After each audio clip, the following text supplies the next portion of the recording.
Augmentin tablet एक antibiotic tablet है और इसको बनाने वाली कंपनी का नाम है GSK ग्लैक्सोस्मिथक्लाइन और इसके अंदर जो फार्मूला यूज हुआ है उसका नाम है कोअमोक्सिक्लेव। और ऑगमेंटन टैबलेट 375 मिलीग्राम, 625 मिलीग्राम और 1 ग्राम में आती है। ये था ऑगमेंटन टैबलेट का इंट्रोडक्शन। अब हम इसके यूजेस के बारे में बात करते हैं कि वो कौन सी ऐसी कंडीशंस हैं जिनमें आप ऑगमेंटन टैबलेट का इस्तेमाल कर सकते हैं। यहाँ पर मैं आपको एक बात बताता चलूँ, ऑगमेंटन और कैलामॉक्स ये दोनों सेम चीज हैं। इनके अंदर जब आप फॉर्मूला देखेंगे तो वो सेम लिखा होगा, यानी कि अगर आप ऑगमेंटन टैबलेट को देखते हैं उसके नीचे लिखा होगा कोअमोक्सिक्लेव। सेम इसी तरह अगर आप कैलामॉक्स टैबलेट को देखते हैं उसके नीचे भी सेम फॉर्मूला लिखा होगा। इनमें सिर्फ कंपनी का फर्क है, बाकी जो मेडिसिन है वो सेम है, यानी कि ऑगमेंटन और कैलामॉक्स सेम मेडिसिन है, सिर्फ कंपनी का फर्क है। अब हम इसके यूजेस के बारे में बात करते हैं कि वो कौन सी ऐसी कंडीशंस हैं जिनमें आप ऑगमेंटन या फिर कैलामॉक्स टैबलेट को इस्तेमाल कर सकते हैं। ऑगमेंटन टैबलेट को आप यूटीआई में इस्तेमाल कर सकते हैं, यानी कि अगर किसी शख्स को यूरिनरी ट्रैक इन्फेक्शन है तो वो ऑगमेंटन टैबलेट का इस्तेमाल कर सकता है। अगर आपके यूरिन में पस आती है तो आप ऑगमेंटन टैबलेट का इस्तेमाल कर सकते हैं। और इसके अलावा अगर आपके पेशाब की नाली में कोई जख्म है या फिर उसमें कोई स्वेलिंग है तो आप ऑगमेंटन टैबलेट का इस्तेमाल कर सकते हैं। आप ऑगमेंटन टैबलेट को रेस्पिरेटरी ट्रैक इन्फेक्शन में भी यूज कर सकते हैं। अगर किसी शख्स को फेफड़ों की बीमारी है तो वो ऑगमेंटन टैबलेट का इस्तेमाल कर सकते हैं। ऑगमेंटन टैबलेट को आप गले या फिर कान के इन्फेक्शन में भी यूज कर सकते हैं। अगर किसी शख्स के कान में कोई दाना है या फिर कोई फोड़ा है तो वो ऑगमेंटन टैबलेट का इस्तेमाल कर सकते हैं। और अगर किसी शख्स को कोई स्किन इन्फेक्शन है तो भी वो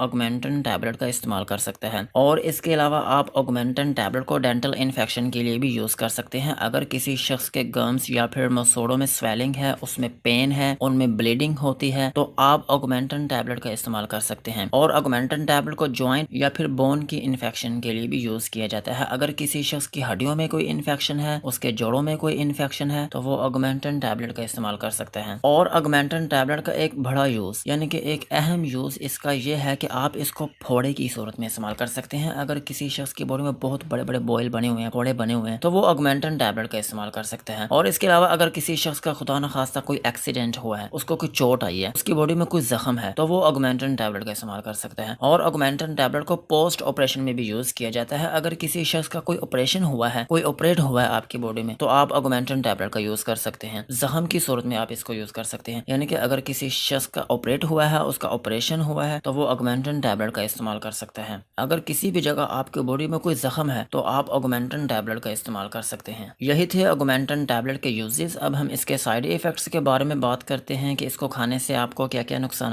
हो सकते हैं। ऑगमेंटन टैबलेट को खाने से आपका स्टमक खराब हो सकता है। ये बात मैं हमेशा आपको बताता आ रहा हूँ शुरू से लेके अभी तक कि आपको कोई भी अगर मेडिसिन खाते हैं आपका स्टमक खराब हो सकता है, आपके मैदे में जलन हो सकती है या फिर आपको उल्टी आ सकती है। और इसके अलावा ऑगमेंटन टैबलेट को खाने से आपको नोजिया भी हो सकता है। अब नोजिया एक ऐसी कंडीशन है जिसमें आपको उल्टी आती नहीं लेकिन ऐसा फील हो रहा होता है जैसे उल्टी आने लगी है। और अगर आप ऑगमेंटन टैबलेट को ज्यादा खा लेते हैं तो आपको डायरिया भी हो सकता है और आपके सर में दर्द भी हो सकती है। और इसके अलावा इसको ज्यादा खाने से आपका मुंह भी खुश्क हो सकता है और आपकी जो हार्ट बीट है वो भी तेज हो सकती है। और अगर आप इसे लॉन्ग ड्यूरेशन में यूज करते हैं यानी कि लॉन्ग लास्टिंग अगर आप इसका इस्तेमाल करते हैं तो ये आपकी जो टंग है यानी कि आपकी जो जुबान है उस पे छोटे छोटे छाले बना देगी। ये आपके छोटी छोटी ना आउट ग्रोथ हो जाएगी आपकी जुबान के ऊपर व्हाइट या फिर रेड कलर में। यही थे ऑगमेंटन टैबलेट के यूजेस और साइड इफेक्ट्स। आज की वीडियो को यहीं पर खत्म करते हैं। वीडियो अच्छी लगी हो तो चैनल को सब्सक्राइब करें और बेल आइकन को प्रेस करें।